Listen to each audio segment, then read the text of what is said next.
will ever, the learning experience I got from mile 70 to mile 101, 'cause that's what I ended up getting, changed my life forever. I thought I had gone through all these different crucibles in my life, and I thought I was at the pinnacle of mental toughness, as they call it, mental toughness, whatever.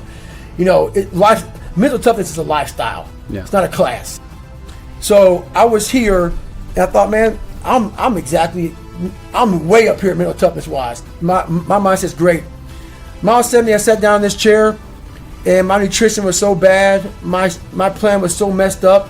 I sat down, and I literally had to go to the bathroom so bad. I hadn't gone to the bathroom in 12 hours.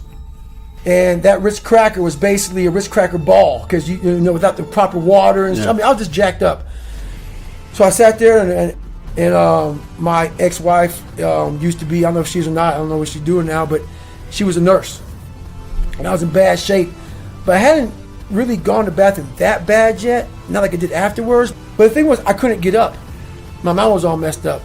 But one thing I realized that we get so anxious, and in that 1 or 2 or 3 seconds, called the 1 second decision, you seize up, but you flood the compartment, which is your brain, of all this shit. The what ifs, oh my God, you spaz out, and then you quit, and then once you quit, you regret it. Happens all the time in Hell Week. 130 hours, you get in the first hour, they freeze your ass off, and you can't comprehend 130 hours of the shit. You're freezing. You're not going to go home that night. You're not going to Island Pasta to get the pasta meal that night. Your ass is mine, and you can't handle it. So I started just learning these processes of calming my brain down. I'm in the worst shape of my entire life. I've gone 70 miles. I've never gone past 20 miles. I'm horrible. It's a great rewarding feeling, but it's also a feeling of the worst pain I've had in my life. My feet are broken. I'm messed up bad, and I had to take this big pile of shit and slowly start to compartmentalize what was in front of me. And the first thing was, you can't stand up. Your blood pressure's messed up, so you can't go another 30 miles unless you be able to stand up. Fix that. I got around those issues. I was able to stand up, got on the track again, and I was barely making it on the track. And then this is what changed my life to this day. I can't really imagine anything ever topping it. At mile 81, my ex-wife looked at me and she said, we're not going to make this time, because I was going like a 30-some minute miles, barely getting around the track. The shape I was in at mile 70 was the worst shape of my life. I can't say it enough. I ended up running I ran 101 miles. I ran the next 20 miles. Didn't walk another step. And I did it in like 18 hours and 56 minutes. And what I believe happened to me is when my mind, body, spirit, everything, for the first time, and it's never happened again since that time, everything really connected. When my mind knew he's not going to quit this race. Non-negotiable. I gave myself no way out. My mind said, we have to find more. We've all of us have gone through very hard times.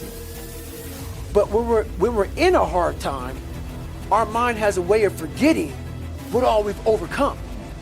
I have a way of taking 1 second when I want to quit and saying, okay, you endured this. So I look at my life and how I came up as the ultimate training ground, versus most people look at it as why? Woe is me. God, why? Why? I had to flip this upside down and say, hang on a second. God was training me to be one of the baddest men on the planet. That's how this was my journey. So when I was in the worst time of my life in Hell Week, I looked at everybody and said, I'm the most trained person here. So I'm looking at the baddest people on the planet. I'm looking at them like this. You guys can't hold a stick. So I started looking at verses like, I don't belong here, versus like, I might be the baddest person to ever come here. Who could have pulled this off? Who could have been given a sewer to live in their mind and say, okay, at birth, I'm gonna put you in the worst place on the planet Earth, and let me see if you can go to the top of the mountain with nothing but just hard work, grit, and figuring it out, and not putting yourself back in the dungeon every time something got hard. So that's what became my daily voice, was you really are the baddest person on the planet. And after a period of time, you start to believe that. And so that's what happened to the first Hell Week, the second Hell Week, the third Hell Week. That became my new norm. So what most people fear, I can never go through one. I don't want to go through two. Even SEALs will tell you that. That Navy, so I did 18 months in Navy SEAL training. only supposed to be 6 months long. It became my new norm. And that's what people don't do enough of. You're always looking for a new norm. And that's how my mind started saying, getting beat, suffering, broken legs, this is my new norm. And my mind started changing with the reality of who I want to be. Everywhere we look, we have negativity and impending doom being thrust upon us and put into our lives. Okay? The news fucking sucks. People fucking suck. Everybody is complaining. Everybody's trying to divide everybody and, argue over this or that or this. Dude, it's a stressful time. It's not a normal time. This is not normal. And you should remember that. You need to remember that what's going on in our world right now is not just difficult for you, it's difficult for everybody. Now, certain people might be doing better right now. They might be making money. Their job might be more secure, or maybe things are going, better for their fitness or whatever. Here's the point. This shit is stressful and it's wearing us the fuck out mentally. There's a lot of people out there who are struggling in spite of the fact that they're doing everything they know they should do. And that's who I want to talk to today. Okay? Look, guys, this shit, pursuing success, becoming someone who is abnormal, becoming someone who sets the fucking standard for others, becoming someone who shows the rest of the world what is possible is a very difficult path. You are going to have people shit on you. You are going to have unexpected circumstances arise. You are going to have the government fucking shut the country down. You are going to have all these things that you never fucking counted on come and smack you in the face over and over and over again. This is just part of being on that path. But here's what I want to point out to you all. Every single one of you who is struggling right now, you need to understand this. What you're going through right now is necessary. What do you mean it's necessary? It's necessary because what's happening right now is you are forging the fucking skills. You are forging the determination. You are forging the grit. You are forging the fortitude. You are forging all the fucking things that nobody else is gaining because they're sitting on their hands and you're willing to push through. This fire you're feeling, this pressure you're feeling, this frustration you're feeling, this is what is going to make you into the weapon that you are going to become that will then build the life that you are out to build. I need you to understand this. I call it the gauntlet, okay? You cannot develop the skills you need to win consistently without going through the motherfucking gauntlet, all right? And a lot of times when we're going through this gauntlet, we self-pity, right? We talk about how unfair it is. We talk about how fucking hard it is. We talk about how nobody gets it. And guess what? All those things are fucking true. It's not fucking fair. Most people don't get it. Most people have no idea how fucking hard it is for you. And guess what? They're never gonna. So why are you screaming about it? Take this opportunity to recognize that the chaos in your life is actually forging you and improving you because you're choosing to press on when everybody else is falling off. This is how you look at hardships. This is how you look at frustration. You look at it as a tool that's teaching you lessons that are going to become valuable to you, maybe tomorrow, but for sure in the near future. And other motherfuckers are not going to have them because they're not willing to push on. Okay, so if you're struggling right now and you're having a hard time and you're pissed off and you're frustrated, know two things. One, you're not alone. Two, this is necessary for you to get where you want to go. And if you quit, if you falter, if you stop, all of the pain will be for nothing. And you need to remember that.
chuyện tình yêu đâu biết được ngày mai. Rồi hôm nay em bên ai, nhìn em khóc trên vai. Thôi hãy quên đi, về với em hiện tại. Anh còn nhớ về ngày ta còn đắm say. Anh vẫn nhớ về người bên anh khi ấy. Em đã quên rồi câu hứa yêu trọn đời. Em bỏ anh rồi, em vui tình nhân mới. Cuộc tình này đã khác rồi, mình kết thúc em ơi. Chuyện tình này đã chết rồi, còn tiếc chi em ơi. Một lần em gian dối rồi, còn cố yêu không vui. Một lần em đã phản bội, làm vết thương chưa nguôi. Thì anh vẫn sẽ mỉm cười, người khác làm em vui. Còn anh xin kết thúc và giữ chút đau thương thôi. Ở nơi xa luôn nhớ về một mối duyên tình phai. Đường em đi nay khác rồi, còn mỗi anh đơn côi. Đường em đi nay đã khác rồi, còn riêng anh mãi đứng đơn côi.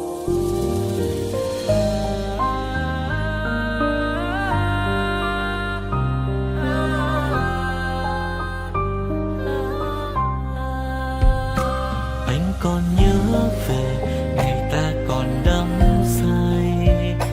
Anh vẫn nhớ về người bên anh khi ấy. Em đã quên rồi câu hứa yêu trọn đời. Em bỏ anh rồi, em vui tình nhân mới. Cuộc tình này đã khác rồi, mình kết thúc em ơi. Chuyện tình này đã chết rồi, còn tiếc chi em ơi. Một lần em gian dối rồi, còn cố yêu không vui. Một lần em đã phản bội, làm vết thương chưa nguôi. Thì anh vẫn sẽ mỉm cười, người khác làm em vui. Còn anh xin kết thúc và giữ chút đau thương thôi. Ở nơi xa luôn nhớ về một mối duyên tình phai. Đường em đi nay khác rồi, còn mỗi anh đơn côi. Cuộc tình này đã khác rồi, mình kết thúc em ơi. Chuyện tình này đã chết rồi, còn tiếc chi em ơi. Một lần em gian dối rồi, còn cố yêu đâu vui. Một lần em đã phản bội, làm vết thương chưa nguôi. Thì anh vẫn sẽ mỉm cười, người khác làm em vui. Còn anh xin kết thúc và giữ chút đau thương thôi. Ở nơi xa luôn nhớ về một mối duyên tình phai. Đường em đi nay khác rồi, còn mỗi anh đơn côi. Ở nơi xa luôn nhớ về một mối duyên tình phai. Đường em đi nay khác rồi, còn mỗi